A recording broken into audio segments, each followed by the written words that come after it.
El liberalismo es una filosofía moral, económica y política que defiende la libertad individual, que limita la participación del Estado y que defiende la igualdad ante la ley. Por tanto, el liberalismo promueve las libertades civiles y es contrario a regímenes como el despotismo ilustrado o el absolutismo. Esta filosofía ha sido hegemónica en Occidente, es la base de la Constitución americana, por lo tanto de la mexicana también, y de hecho últimamente han habido estos movimientos liberales, libertarios que defienden estas mismas ideas. Pero, ¿de dónde viene? ¿Cuáles son sus fundamentos? La respuesta la encontramos con John Locke, filósofo y médico inglés del siglo XVII, en su libro Segundo Tratado del Gobierno Civil.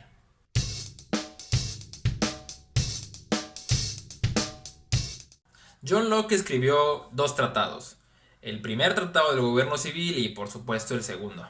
En el primer tratado, Locke refuta las ideas de Robert Filmer, un filósofo que había escrito un libro llamado El Patriarca, como justificación del absolutismo. Ustedes saben, el absolutismo, el régimen político en donde los poderes recaen en una sola persona, como dígase un rey, dígase un emperador, dígase un padre insensible que cree que sus hijos no tienen derechos ni libertad de opinar. El segundo tratado, en cambio, propone una alternativa a este absolutismo como un régimen que respete la libertad individual y la igualdad ante la ley.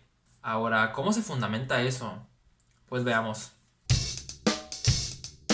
Para describir el funcionamiento de una sociedad civil, es completamente necesario teoretizar acerca del estado de naturaleza del hombre. Es decir, cómo se vivía antes de que hubiera ley, de que hubiera un estado. Según Locke, el estado de naturaleza era un estado de bondad y cooperación, en donde los hombres se cuidaban a sí mismos y obviamente salvaguardaban la especie. Al no haber un estado regulador, entonces no había leyes formales. Sin embargo, Locke dice que sí hay una ley universal, ley que, mediante el uso de razón, todos los hombres conocen. Y esa ley se traduce en tres derechos fundamentales: el derecho a la vida, el derecho a la libertad y el derecho a la propiedad. Es decir, el derecho a existir, a estar vivo, el derecho a que nadie te esclavice y el derecho de tener tus propias posesiones para tu uso personal. Esos derechos los tenemos todos por igual desde naturaleza.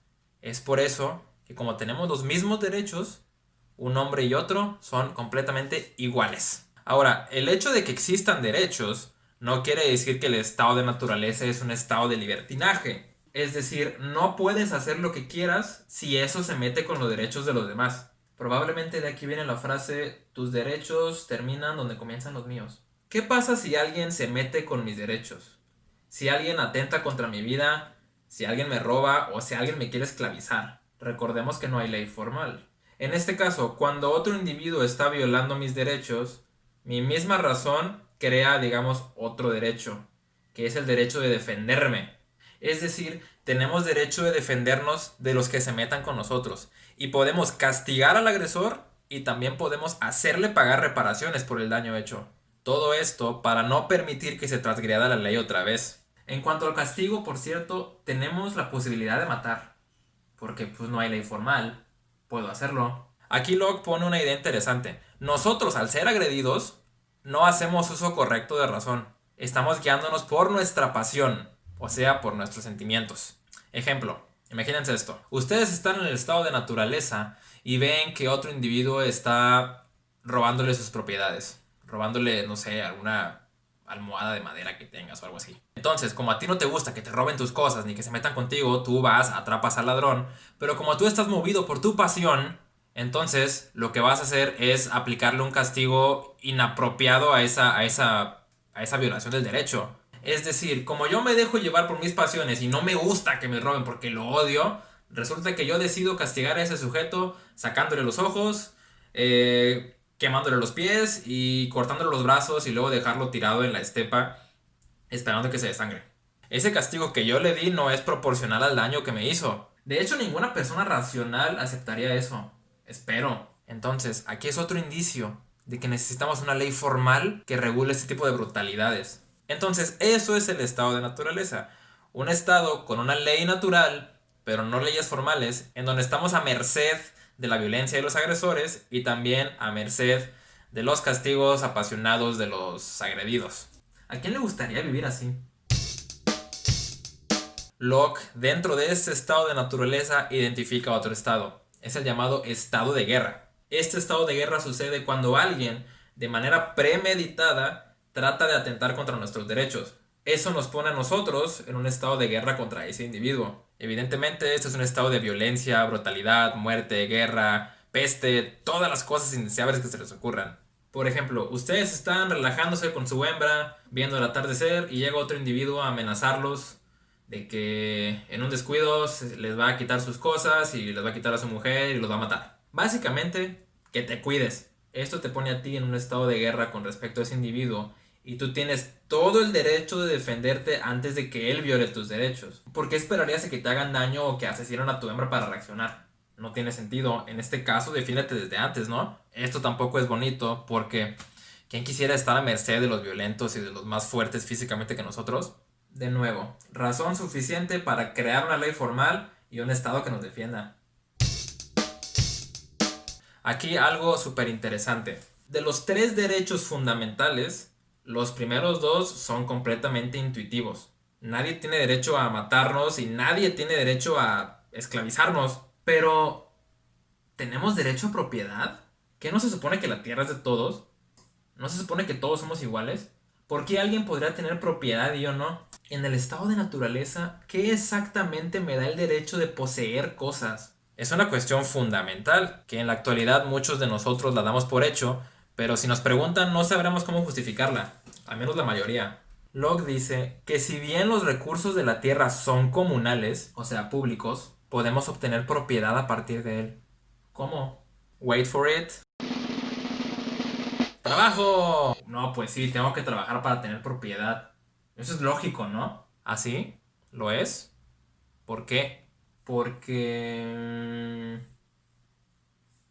Ok, explico. Locke dice que el trabajo es algo inherentemente nuestro. Nadie puede poseer nuestro trabajo más que nosotros. Y ese trabajo puede transformar la naturaleza. Por lo tanto, si yo tomo algo del estado de naturaleza, como por ejemplo un coco, y yo con mi fuerza de trabajo logro abrir el coco, entonces ese coco tiene impreso algo que inherentemente es mío, mi fuerza de trabajo. Por lo tanto, el coco es mío. Y es así como el trabajo otorga la propiedad en el estado de naturaleza. Y eso quiere decir que si yo rompo 500 cocos, los 500 cocos son míos. No, por supuesto que no. Y aquí una noción bien importante. Demasiado importante para que sea ignorada, de hecho. Especialmente por los defensores de la moral capitalista. Locke dice que nuestra razón dicta que solamente es nuestro aquello que podamos utilizar. 500 cocos son demasiado para mí. Antes de que yo pueda comer 50, los otros 450 ya se habrán echado a perder. Estos cocos vendrían siendo unos llamados bienes corruptibles. Es decir, los bienes que pueden echarse a perder. Como la comida, como los animales. Todo lo que se degrade con el tiempo es un bien corruptible. En los casos de la tierra o el agua, sí puedes tener propiedad, pero pues por obvias razones es imposible que un solo hombre trabaje 500 hectáreas de tierra. Así que Locke sostiene que en cuanto a la tierra, no hay mucho problema con que el hombre tenga más de lo necesario, porque pues como quiera, solo será capaz de trabajar lo que le es posible y hay un montón de tierra para todos, o un montón de agua para todos, o en eso no hay tanto problema. Sin embargo, algo ocurrió. Al crearse el mercado de bienes, es decir, el trueque en un principio, comenzamos a intercambiar las propiedades. En un principio eran bienes corruptibles. Yo te cambio 50 fresas y tú me das 20 piñas. O yo te cambio 5 gallinas y tú me das una res, digamos. Pero a algún santo o demonio se le ocurrió intercambiar los bienes por metales preciosos. Se creó el dinero. Y el dinero no se echa a perder. El oro y la plata no se descomponen. Entonces, estos bienes incorruptibles, porque no se pueden echar a perder, sí pueden acumularse. Y como intercambiamos el bien incorruptible, el dinero, por bienes corruptibles como la tierra o como la comida o como los animales, entonces es completamente válido que yo pueda tener más posesiones de las que puedo utilizar. Es como haber hackeado la ley natural. Así, con la creación del dinero, tácitamente los hombres consintieron la desigualdad. Y con esto empieza toda una historia de ambición, capitalismo rapaz, guerras, esclavitud, élites financieras, pobreza. ¿Qué camino tomamos, verdad? Robert Filmer, el sujeto que en El Patriarca justificaba el absolutismo, usaba la idea de que cuando nacemos, como estamos sometidos al poder del Papa, entonces una sociedad deberá ser más o menos lo mismo. Los individuos están sometidos al poder paternal de un patriarca, de un monarca. Tiene sentido, ¿no? Bueno, no para Locke. Locke se basa en las Santas Escrituras y dice que Dios pone tanto al padre como a la madre con la misma jerarquía en respecto al hijo. Eso, por lo tanto, refuta la idea del poder paternal de un monarca absolutista, porque el poder lo tiene el papá y lo tiene la mamá, no nada más el papá. Tengo entendido que esto fue de las primeras ideas de la Ilustración en favor de la igualdad entre hombres y mujeres. Locke no era precisamente un feminista, pero pues eso escribió. Aún así faltaban como 200 años para que se hicieran progresos importantes en favor de la mujer. Pero pues es algo. Ok, volviendo al tema. Mencionábamos anteriormente que los hombres tienen los mismos derechos por naturaleza, eso los hace iguales entre sí. Somos iguales en cuanto a derechos naturales, porque todos los individuos tenemos esos mismos 3 derechos. Esto no quiere decir que no exista la desigualdad y que no haya desigualdades. Desigualdad siempre va a haber. Va a haber desigualdad de posesiones, desigualdad de belleza, desigualdad de edad, de experiencia, de estatus. Y por supuesto una desigualdad entre padres e hijos. Porque el hijo no tiene poder sobre los padres. Es al revés. Los padres tienen poder sobre los hijos. Este poder, por supuesto, no es ni absoluto ni despótico. Bueno, en algunos casos. Es un poder jerárquico. Los padres deben cuidar y criar a los hijos. Porque al nacer, un humano no tiene completo uso de razón. Por lo tanto, se le tiene que cultivar y enseñar. Ahora, ¿cuál es el límite de ese poder parental? Locke dice que ese poder parental, o sea, de la mamá y del papá, de los padres, solo tiene vigencia hasta que el hijo o la hija hayan alcanzado el uso completo de razón y puedan valerse por ellos mismos. Más o menos como a los 20 o 21 años. De hecho, probablemente de aquí venga la idea de la mayoría de edad. Por eso, bueno, al menos aquí en México, en Estados Unidos es a los 21, la mayoría de edad. Aquí en México nos permiten trabajar a partir de los 18 años, es cuando podemos comprar alcohol y cigarrillos y un par de cosas ahí poco morales. A partir de esa edad, los padres ya no tienen poder sobre los hijos, en teoría. Los hijos ya son todos unos individuos libres, capaces de valerse por sí mismos y hacer valer sus derechos. Con esto, Locke no quiere decir que ya, una vez que alcanzan la mayoría de edad, ya te deslindes de tus padres y los ignores y ni los vayas a visitar. Al contrario, Locke dice que tenemos que continuar honrándolos como una especie de agradecimiento por todo lo que hicieron por nosotros. Eso ya es más ético que político. No está en ninguna ley, que yo sepa. Después de haber mencionado el estado de naturaleza, la propiedad, el poder paternal, entonces ¿dónde queda la sociedad política? ¿Cómo es que yo salgo de un estado de naturaleza inseguro y violento hacia una sociedad regida por leyes? Locke dice que la manera de pasar del estado de naturaleza a una sociedad política es mediante la decisión consensuada de individuos libres, capaces de usar toda su razón.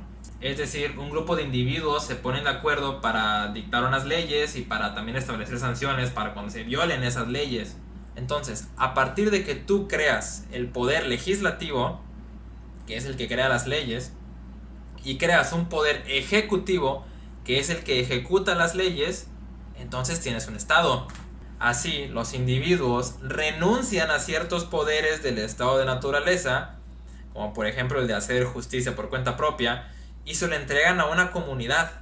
Por ejemplo, oigan compañeros, necesitamos crear una especie de reglas que todos sigamos para que haya un orden en esta comunidad, ¿no? Yo estoy de acuerdo con eso, no me gusta estar en esta algarabía perpetua todo el tiempo. Sí, a mí también me gusta la idea, como que no me gusta mucho que tú me robes. Pues va, muy bien, entonces, vamos a hacer esto. Cuando uno de nosotros mate a otro de nosotros, entonces los demás, la comunidad, podemos matar a ese asesino. Ah, va, me agrada. Estoy de acuerdo con eso. Cuando alguien esté tratando de esclavizar a otro o tenerlo bajo su poder, ¿qué les parece que le damos 50 latigazos? Ah, va, 60. 60, 50, es mucho. A mí se me hace que unos 45. Vale, 45. Ahora, cuando alguien robe algo, ¿qué les parece que lo apedreemos hasta que pierda la conciencia? Vale. Está bien, sí, ¿por qué no? Creo. Como se dan cuenta, es necesario que haya consentimiento. En el caso de que uno no consienta o de que no esté de acuerdo con la mayoría, importante, con la mayoría, entonces ese individuo en desacuerdo no entra en la sociedad y se queda en estado de naturaleza. Y así es como se forma una sociedad liberal, con hombres libres decidiendo cómo autogobernarse ellos mismos. El pueblo es sabio. ¿O no? Y así, estos puntos fueron los que yo consideré importantes como el legado político de John Locke. Por supuesto, el libro tiene mucho más que eso, está mejor desarrollado y tiene muchos más capítulos. Sin embargo, les recomiendo ampliamente leerlo si quieren entender las raíces del liberalismo. Y entenderlo por ustedes mismos, más importantemente. Y no solo quedarse con lo que dicen algunos economistas gritones y unos politólogos claramente parcializados, o youtubers como yo. Gracias.